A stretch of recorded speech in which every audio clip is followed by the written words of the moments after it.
आता जवळ-जवळ प्रत्येक व्हिडिओमध्ये मी तुम्हाला सांगतोय, की व्यायाम करा, व्यायाम करा, व्यायाम करा. बरोबर ना? आता तुम्ही विचारणार, "सर पण काय व्यायाम करायचा?" ओके. आज तेच बघणार आहोत आपण. व्यायामाचे 4 प्रकार आहेत. माहिती आहे तुम्हाला? तर ते 4 प्रकार आपण काय बघणार आहोत? व्यायाम का करायचा? म्हणजे त्याने नेमकं काय होतं आपल्या शरीरामध्ये ते बघणार आहे आणि काय करायचा? कसा करायचा? त्याच्यासाठी भरपूर व्हिडिओ लागतील. बरोबर? कसा करायचा ते आपण नंतर बघू हळू-हळू. पण आता व्यायामाचे प्रकार बघा किती आहेत. हे महत्त्वाचे. पहिला आहे योग आसन. योगा नाही. इंग्रजांना योग म्हणता येत नाही म्हणून ते योगा करून टाकलं त्यांनी. योगा नाही येते. योग आसन. ओके. ज्याने आपल्याला योग प्राप्त होतो तसं आसन. हां. आणि हे नॉन निगोशिएबल आहे हां. मस्ट एव्हरी डे प्रत्येक दिवशी आपल्याला करायचंच आहे योगासन. 10 मिनिटं करा, पण कराचं. कारण त्याने काय माहिती का, आपल्या ज्या रात्रभर आपण झोपलेलो आहेत बघा, आपले सगळे स्नायू, सगळ्या शिरा, आपल्या रक्तवाहिन्या सगळ्या शांत आहेत. स्टेबल झालंय. सगळं कसं शांत झालंय. त्याला डायरेक्ट जागं करून लगेच कामाला लावू शकत नाही आपण. हेच कारण आहे सकाळी मग पाठ दुखते, शिर भरली, इकडं क्रॅम्प आला, तिकडं क्रॅम्प आला. पाणी पण सकाळी उठल्या-उठल्या पहिलं पाणी प्यायचं. मी ऑलरेडी सांगितलं तुम्हाला, तांब्याभर पाणी प्या उठल्या-उठल्या. म्हणजे कसं त्या सिस्टममध्ये लिक्विड जाईल. शांत सिस्टममध्ये. लिक्विड जाणं भरपूर मदत आणि ॲक्टिव्हेट होईल. ॲक्टिव्हेट झाल्यानंतर तिला स्ट्रेचिंगची गरज आहे बघा. इंग्लिशमध्ये स्ट्रेचिंग बोलतात योगाला. बरं, प्रत्येक योगासनामध्ये स्ट्रेचिंग आहे. अरे काही नाही तर सूर्यनमस्कार करा प्रॉपर पद्धतीने. बरेचसे आसनाचे प्रकार आहेत. बॉडीचे खालचे काही आसनं आहेत, पायाचे किंवा स्ट्रेचिंगचे अरे अंगठे धरणं, आपण लहानपणी शिक्षा दिली जायची अंगठे धरायची. ते सुद्धा आसन आहे. ज्याने आपली बॉडी स्ट्रेच होते. प्रत्येक स्नायू किंवा प्रत्येक वाहिनी किंवा आपले जे जॉईंट्स आहेत ते स्ट्रेच होतात. त्याला योगासन म्हणतात. ओके. Simple definition. त्याच्यामुळे स्ट्रेचिंग ही भरपूर आणि त्याच स्थितीमध्ये थोडंसं राहायचं या. नाहीतर केलं, रग लागली, लगेच सोडला. थोडीशी रग सहन करायची. का माहिती आहे? मग ती शरीराला कळतं की नाही हे स्ट्रेच करायचे. म्हणजे आता सगळ्या स्नायू जर किंवा आपल्या ज्या रक्तवाहिन्या जर स्ट्रेच झाल्या तर तुमचा दिवस, तुमची जी मोबिलिटी इझिली जाणार आहे. शिर भरणार नाही. त्यामुळे मोकळी. थोडक्यात काय आहे, सर्व्हिसिंग करतो ना आपण गाडीचे, ऑइल टाकतो. म्हणजे सकाळी पाणी टाकलं म्हणजे थोडक्यात ऑइल टाकलं गेलं गाडीमध्ये आणि त्याच्यानंतर तिला थोडंसं आपण काय करतो, साधं डिझेल इंजिनचंच घ्या. जुन्या काळात किंवा आपले आई वडील करायचे त्यावेळेस. आता कोणी करत नाही. गाडीला काय करावं लागायचं, गाडीवर जागेवर चालू करून करावं लागायची पहिल्यांदा सकाळी उठल्यावर. अजूनही थंडीच्या दिवसात आता हीटर सिस्टीम आली गाडीला, पण चालू करतात अगोदर, रेस करतात आणि नंतर गाडी चालवतात. अजूनही तीच पद्धत आहे. तसंच आहे आपल्याला. सकाळी उठल्यानंतर थोडीशी गाडी रेस करा योगा करून. ओके. चालू करा. म्हणजे सगळे स्नायू मोकळे करा आणि त्याच्यानंतर चालू करा. भरपूर महत्त्वाचं आहे. दिवसभर तुमचा जर चांगला जायचा असेल, आळस यायचा नसेल किंवा काही दुखायचं नसेल, कंबर दुखतंय, हे दुखतंय, ते दुखतंय, तर योगा मस्ट आहे, नॉन निगोशिएबल. ओके. त्याचे भरपूर फायदे ते आपण नंतर बघू. पहिलं झालं योगा. योग आसन. योगा नव्हे.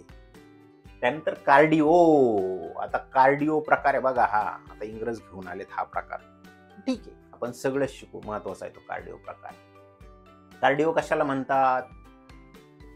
जॉगिंगला, रनिंगला, ज्याने आपल्या हृदयाचे ठोके वाढतात त्याला बोलतात कार्डिओ. किंवा स्किपिंग म्हणजे काय, दोरीवरच्या उड्या मारायच्या. सिंपल. आपण कवायत करताना पण लहानपणी शिकलेलो आहे बरेचसे प्रकार. त्यामुळे ज्याने दम लागतो, इवन स्विमिंग, ओके, पोहलं तरी पण आपल्या हृदयाचे ठोके वाढतात. ते झालं कार्डिओ. कार्डिओनी काय होतं तुम्ही विचारणार. कार्डिओनी काय होतं माहितीये? तुमची ज्या साठवलंय ना एनर्जी, फॅट्समध्ये तुम्हाला सांगितलं ना, कार्बोहायड्रेटचे डबल एनर्जी असते. शरीर ती तुम्ही जास्त खाल्लेलं एनर्जी जर वापरली नाही तर ते साठवून ठेवतं फॅट्सच्या स्वरूपात. हाय इंटेन्सिव्ह म्हणजे डबल असते एनर्जी त्याच्यामध्ये. ज्यावेळेस गरज पडेल त्यावेळेस ते घेतं. कार्डिओ हा प्रकार असा आहे की तुम्ही 5 मिनिटं रनिंग केली, 10 मिनिटं रनिंग केली, मिनिटावरचा प्रकार नाहीये कार्डिओ. कमीत कमी अर्धा तास रनिंग करायला पाहिजे, मस्ट. अर्धा तास जर रनिंग केली तरच तुमचं फॅट्स जे आहेत ना, मी अगोदर पण सांगितलं, आणि सकाळी उठल्यानंतर सकाळी काही न खाता पाणी पिऊन निघायचं, वॉशरूमला जाऊन पाणी पिऊन दात घासून निघायचं रनिंग. हळूहळू सुरुवात करा. मी सांगतोय म्हणजे काय तुम्ही डायरेक्ट आजच सुपरमॅन सारखं पळणार आहे असं नाही. हळूहळू सुरुवात करा. अगोदर अर्धा किलोमीटर, नंतर 1 किलोमीटर, नंतर हळूहळू महिन्याभरात तुमचा स्टॅमिना अर्धा तास तुम्ही हळूहळू जर केलं, अर्धा तास करा, पण हळूहळू करा. असं मे बी 8च्या स्पीडनी, 8 किलोमीटर प्रति आवर एका घंट्याला, त्या स्पीडनी करा. पण अर्धा तास केल्याशिवाय तुमच्या चरबीला हात लागणार नाही. चरबी जर कमी करायची, म्हणजे वजन कमी जे करतात त्यांच्यासाठी सांगतोय. अर्धा तासानंतर थोडीशी हळूहळू वजन कमी करायची जी तुमची इच्छा आहे, प्रक्रिया आहे, ती चालू होते. Half an hour continuous running. Okay, त्याच्यामुळे लक्षात घ्या, कार्डिओ हा प्रकार 5 आणि 10 मिनिटं करायचा नाहीये. नादी लावू नका. ओके, शरीराला थोडंसं दिलं, लहान पोराला नाही का आपण खेळण्यात देतो, नादी लावतो, तसं नका करू. अर्धा तास लक्षात ठेवा, हळूहळू स्टॅमिना क्रिएट करा. त्याच्यामुळं आपलं शरीर योग्य शेपमध्ये राहण्यास मदत होते. ओके, कार्डिओज आहे. आता त्यांनी हार्ट आणि बाकीचे जे अवयव आहेत सगळे कसे, त्यांना कामाला, थोडंसं कामाला लागलं, गाडी कशी एका जागेवर राहिलं गंजते, आपण जर कामाला लागलं शरीर तर ते सगळे थोडेसे मोकळे. अजून एक, आजकाल लोकांना, बऱ्याचशा लोकांना हार्ट सर्जरी करायची वेळ येते. बायपास प्रकार निघलाय.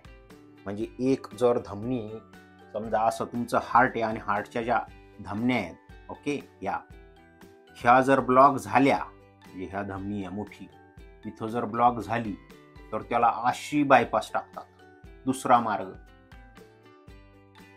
नद्या नाही का, नद्या किंवा नाले, तर मध्ये जर अडलं काही तर मग टर्न घेतात, तो मेन प्रवाह सोडून देतात आणि दुसरा टर्न घेतात, तोच हा टर्न आहे.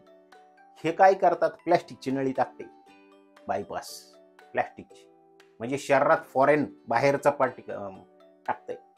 शक्य आहे का हो बाहेरच्या ज्या गोष्टी आहेत आपल्या शरीरात टाकून भरपूर जास्त काळ जगवणं? नाही, बाहेरच्या गोष्टी शरीर ऍक्सेप्ट करत नाही, नॅचरल नाहीये, ते इननॅचरल आहे. आता तुम्ही म्हणणार मग सर बायपास पासून वाचायचं तर काय करायचं? चांगला प्रश्न. त्याच्यासाठी पुढची एक्सरसाइज, एक कार्डिओ तर कराच, पण त्याच्यासाठी हाय इंटेन्सिटी वर्कआउट एक प्रकार आहे. हाय इंटेन्सिटी वर्कआउट काय माहिती आहे तुम्हाला? सांगितलं हार्ट रेटचा फॉर्म्युला आहे 220 मायनस युअर एज. आता डॉक्टर लोकांच्या म्हणण्यानुसार, बरं का, माझ्या नाही, डॉक्टर लोकांच्या, हे सगळे अंदाज असतात, जे सगळे असतात, थिओरी आहेत बऱ्याचशा, असं काही नाहीये. आपले शरीर भरपूर कॅपेबल आहे. त्यांचं काय म्हणणं आहे, हे कोणासाठी माहिती का, जे भरपूर जाडजूड आहेत, म्हणजे जे फॉरेनचे लोक असे जाड असतात ना, त्यांच्यासाठी हा फॉर्म्युला.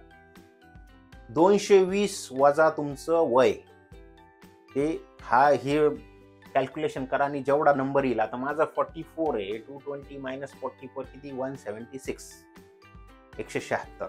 हा काय झाला माझा मॅक्सिमम हार्ट रेट. डॉक्टरांचं म्हणणं आहे याच्या वरती किंवा याच्या आसपास राहिलं पाहिजे आपण. 176 म्हणजे मला जर हाय इंटेन्सिटी वर्कआउट करायचं तर 180 किंवा 176. आता माझी बॉडी फिट आहे, तुमची बॉडी फिट असेल तर किंवा 176च्या शक्यतो आसपासच राहा. तुम्हाला दमच एवढा लागेल का, तुम्हाला जमणारच नाही. मी सांगतो तुम्हाला, त्याच्या वरती जाणार, लागू दे दम, काय फरक पडत नाही. त्याला काय बोलतो आपण, दम भरला पाहिजे. ज्या वर्कआउटनी तुमचा दम भरतो त्याला बोलतात हाय इंटेन्सिटी वर्कआउट. काय करायला लावतात माहिती, आता जिमवाले तो दोर असा करायला लावतात, किंवा एक स्टूल ठेवतात, त्याच्यावर उडी मारायची, खाली उडी मारायची, त्याच्यावर उडी मारायची, खाली उडी मारायची, किंवा फास्ट करायला लावतात ना, असा आपण त्या बोर्नविटाच्या ऍडमध्ये येतं, ते हाय इंटेन्सिटी वर्कआउट्स आहे ते सगळे. त्यांनी काय होतं, आपला हार्ट रेट जो मॅक्सिमम लेवल आहे हार्ट रेटची, त्या लेवलपर्यंत जातो, किंवा त्याच्याही वरती गेला तर काही फरक पडत नाही. आपलं हार्ट तेवढं सस्टेनेबल आहे. आणि सगळ्यात महत्वाचं आहे, हे हाय इंटेन्सिटी वर्कआउट करायच्या आदल्या रात्री चांगली झोप घ्या. ओके, मी ऑलरेडी व्हिडिओ बनवलाय कसे टॉक्सिन्स तयार होतात. म्हणजे हार्ट जर आपले टॉक्सिन्स ऑलरेडी फिल्टर करत असेल तर त्याला जास्त कामाला लावू नका. हाय इंटेन्सिटीच्या आदल्या दिवशी आपण ॲटलिस्ट 8 ते 10 तास झोप घेतलेली नाही आहे हे एन्श्युअर करा आणि मगच जा. आराम झालेला आपल्याला वाटलं आराम झालेला आहे आपला, मगच जा हाय इंटेन्सिटी वर्कआउटला. नाहीतर हार्ट ऑलरेडी फिल्टर करतंय काय टॉक्सिन्स, झोप न झाल्यामुळं. रात्री झोपेत काय टॉक्सिन्स आपले म्हणजे जे विषारी द्रव्य आहेत ते बाहेर काढतं शरीर रात्री झोपेत, बरोबर आहे ना. आणि सकाळी मग आपण बाहेर टाकतो ते. ओके, सिंपल प्रोसेस आहे, नॅचरल प्रोसेस आहे. ती जर प्रॉपर झाली नाही, पोट साफ झालेलं नसलं, रात्री झोप झालेली नसली तर हाय इंटेन्सिटी वर्कआउट शक्यतो टाळा. आता तुम्ही फिट आहे, एकदम चांगले फ्रेश आहेत, तर हाय इंटेन्सिटी वर्कआउट करा. आठवड्यातून ॲटलिस्ट एकदा हाय इंटेन्सिटी वर्कआउट केलंच पाहिजे. त्याने काय होतं माहितीये तुम्हाला, हे जे हार्टला नॅचरल बायपास तयार होतात राव. माझा एक मित्र आहे, आता त्याचं मे बी बायपास झालं, पण तो रेग्युलर वर्कआउट करायचा. ओके, ही इज 50+ आहे आता. तर डॉक्टरनी बघितलं त्याला काहीच फरक पडत नव्हता. तो रोज रनिंग करायचा, मे बी हाय इंटेन्सिटी नव्हता करत, पण कार्डिओ करायचा, रनिंग करायचा रोज. त्याच्यामुळं काय झालं, हार्ट बघा स्वतःचं नॅचरल शरीर एवढं हुशार आहे, स्वतःच बायपास तयार केले त्यांनी. छोटे छोटे बायपास त्याला दिसले डॉक्टरला याच्यामध्ये रिपोर्टमध्ये, की मेन हे झाला, पण छोटे छोटे बायपास ऑटोमॅटिक क्रिएट झाले. त्याच्यामुळं काय झालं, त्याला काही फरक पडत नव्हता. ज्यावेळेस स्कॅन केलं त्यावेळेस समजलो, अरे मेन जी आर्टरी आहे किंवा धमनी आहे ती ब्लॉक झाली. आणि याचा कार्यक्रम चाललाय, जे बायपास तयार केलेत स्वतःच्या शरीराने त्यांनी, त्याला काय फरक पडत नाहीये. त्याला वाटलं नव्हतं, तो फिरायला निघला होता देशाच्या बाहेर, पण ते जस्ट चेकअप केल्यामुळे कळलं. त्याच्यामुळे लक्षात घ्या, हे हाय इंटेन्सिटी वर्कआउट बायपास तयार करणार आहे तुमच्या सिस्टीमला. हे काय माहिती का, हे जे अडकलंय ना मध्ये, हे आपले कर्म आहेत, कर्म लहानपणापासूनचे नकळत झालेले. मी म्हणत नाही तुमच्यापासून, नकळत झालेले, खाऊन झोपून. ओके, हे आपल्या डीएनए मध्ये नसतंय. डीएनए मध्ये चांगली प्रोग्रामिंग आली आपल्या आईवडिलांकडून. आता डीएनए बद्दल आपण बघू डिटेलमध्ये नंतर. हे कर्म आहेत अगोदरचे, पण आपण कधी कधी म्हणतो, अरे कसला व्यायाम करत होता राव तो, तरी पण त्याला हार्ट अटॅक आला, तरी पण त्याचा बायपास करायची वेळ आली. हे काय होतं आपल्याला माहिती नसतं ना. आपल्याला तो फक्त आत्ता जे दिसतंय समोर आहे, काय म्हणतात त्याला, टिप ऑफ द आईसबर्ग, ते खालचं दिसत नाही ना आपल्याला. आईसबर्ग म्हणजे काय, जो डोंगर असतो ना समुद्रामध्ये, तो खाली तरंगत असतो, पण खाली 70% भाग असतो आणि 30% वरती दिसतो. तसं आपल्याला जे दिसतं त्याच्यावरच विश्वास. अरे रोज पळायला जातो, तरी पण त्याला हार्ट अटॅक, तरी पण त्याचं बायपास करायची वेळ आली. अगोदरच्या कर्मांचं काय, अगोदरचे पाप फेडायला लागतात. ओके, ठीक आहे. म्हणजे आपले कर्म, आजचे कर्माचा सिद्धांत येतो, आजचे कर्म आपलं भवितव्य ठरवतात. भरपूर महत्वाचं वाक्य आहे, लक्षात ठेवा. आजचे कर्म आपलं भवितव्य ठरवतात किंवा भाग्य ठरवतात.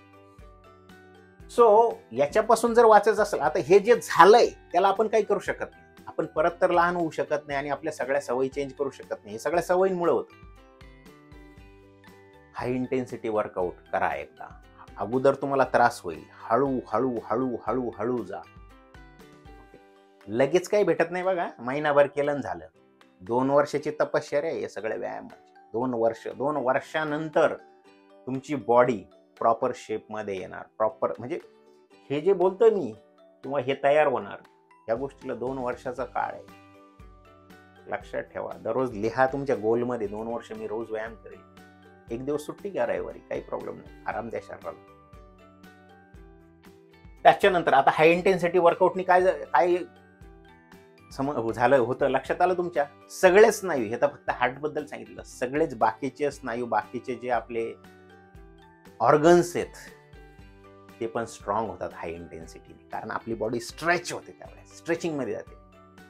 जेवढी त्याची कॅपॅसिटी आहे त्या लेवलला परफॉर्म करते. त्याच्यामुळे काय होतं, साधे कामं जर केले ना आपण, मग आपल्याला दम लागणार नाही हो, हाफ लागणार नाही. नुसत्या 4 शिड्या जरी चढल्या ना, 4 पायऱ्या, तरी हो हा, अरे काय चाललंय, अशी जिंदगी काय कामाची नाही राव खरंच. म्हणजे मला तरी ती ऍक्सेप्ट नाहीये. बघा 4 शिड्या चढल्यावर आपण हाफतो का? 2 वर्षाचा हा तप करा त्याच्यासाठी. नाही हाफणार नाही तुम्ही. आता रेजिस्टन्स हे एक महत्वाचा प्रकार आहे, रेजिस्टन्स ट्रेनिंग. याला काय बोलतात? वजन उचलणं, त्याला बोलतात रेजिस्टन्स. असं वजन उचलतो ना आपण, रेजिस्ट करतो स्नायूला, विरोध करतो आपण, रेजिस्टन्स बोलतात त्याला, वजन उचलायचं. याने काय होतं? आपले स्नायू डेव्हलप होतात बघा.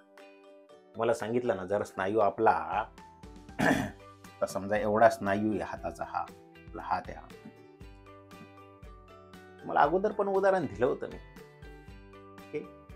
एनॉलॉजी. काय माहितीये, ज्यावेळेस आपण पाण्याचा बंधारा लावतो, पाणी भरतो शेतामध्ये, पाण्याचा बंधारा लावतो, आणि जर समजा एखादा बंधारा फुटला तर तुम्ही काय करता? मोठा बंधारा लावता, जास्त माती लावता, मोठा बंधारा करता. तसंच आहे, रोज जर तुम्ही वजन उचलले रोज, तर बॉडी काय बोलते? अगोदर चेंज करत नाही, बॉडी लगेच चेंज करत नाही. आपल्या बॉडीला, स्ट्रक्चरला अजिबात चेंज करत नाही, लगेच टाइम घेते हळूहळू. तर समजा तुम्ही महिनाभर जर तोच व्यायाम केला, नुसता त्रास दिला, दररोज दुखतंय, मग मेंदू काय म्हणणार? अरे हे दररोज दुखतंय आणि दररोज हा करतोय, म्हणजे आपल्याला हे रेग्युलर रुटीन करायला लागणार आहे, याचं काहीतरी केलं पाहिजे आपल्याला.